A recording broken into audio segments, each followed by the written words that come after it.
Good morning, students.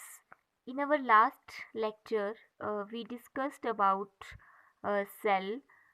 So today we will discuss here nucleus in the cell. मतलब cell के अंदर जो nucleus होता है उसके बारे में हम पढ़ेंगे. What is nucleus?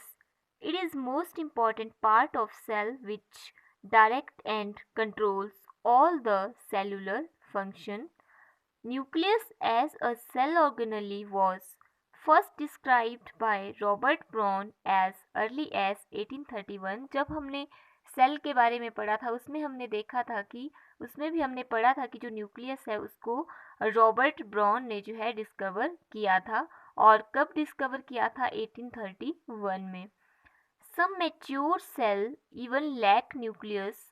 Example, erythrocyte of many mammals and seep tube cell of vascular plants. कुछ सेल जब मैच्योर हो जाते हैं तो उनमें क्या होता है कि न्यूक्लियस नहीं होता. जैसे बात करें अगर ह्यूमन आरबीसी की, ठीक है, तो उस जो ह्यूमन आरबीसीज होती है उसमें भी न्यूक्लियस नहीं होता है. वैसे ही कुछ प्लांट्स होते हैं, जैसे वेस्कुलर प्लांट्स कुछ होते हैं, उनमें जो सीप ट्यूब्स होती है उसमें भी जो है कई बार न्यूक्लियस एब्सेंट होता है. Now structure of nucleus. You can see here the structure of nucleus. This is outer membrane. ये जो आपको बाहर वाला जो ये दिख रहा है, आपको बाहर वाली जो लाइन दिख रही है, ये क्या है? आउटर मेम्ब्रेन है. इसके अंदर वाली जो ये लाइन दिख रही है, this is called inner membrane. ठीक है, इसमें जो है देखो यहाँ पे क्या दिख रहे हैं? पोर दिख रहे हैं, छोटे छोटे पोर दिख रहे हैं यहाँ पे. ठीक है, ये जो छोटे छोटे पोर दिख रहे हैं दैट इज कॉल्ड न्यूक्लियर. इनको जो है न्यूक्लियर पोर. ठीक है, ये जो दिख रहे हैं ये सारे क्या है? Nuclear pore. ये जो आपको बाहर वाला ये जो जैसे ये जो इसमें दिख रहे हैं रिंग टाइप दिख रहे हैं, ये क्या है? राइबोसोम. ठीक है, ये राइबोसोम है. और ये वाला जो है हमारा एंडोप्लाज्मिक रेटिकुलम. यहाँ पे एक डार्क जो है, डार्क जैसा एक ये दिख रहा है, ये क्या है? न्यूक्लियोलस.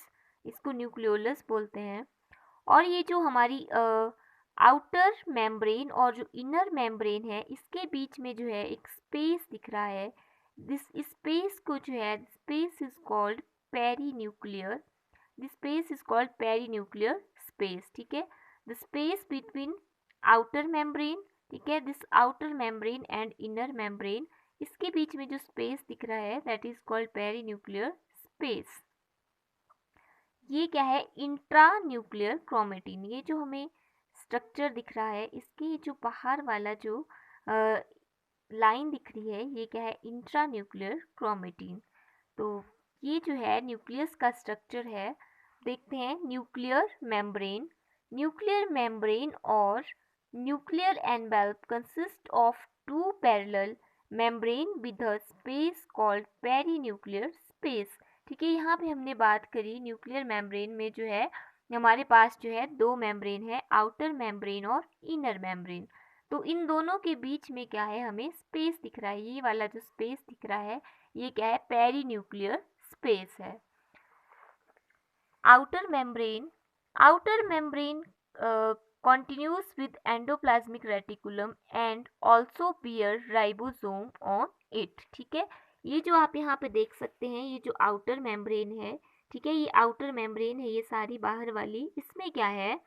इसमें जो है ये क्या कंटेन कर रही है? इसमें क्या है? राइबोसोम. ठीक है, it contain ribosome on it of nucleolus.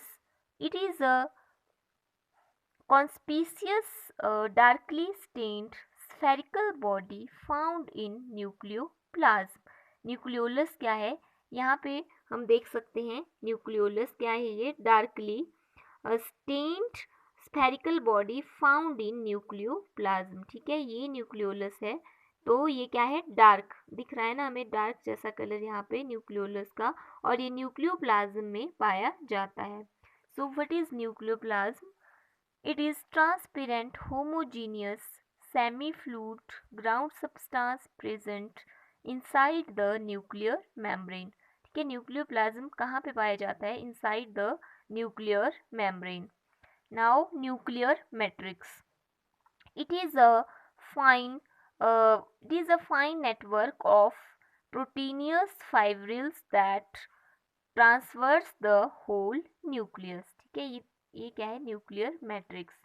तो ये हमने पढ़ा न्यूक्लियस और structure of nucleus. Nucleus is very important. ठीक है, nucleus play very important role to all the functions of cell.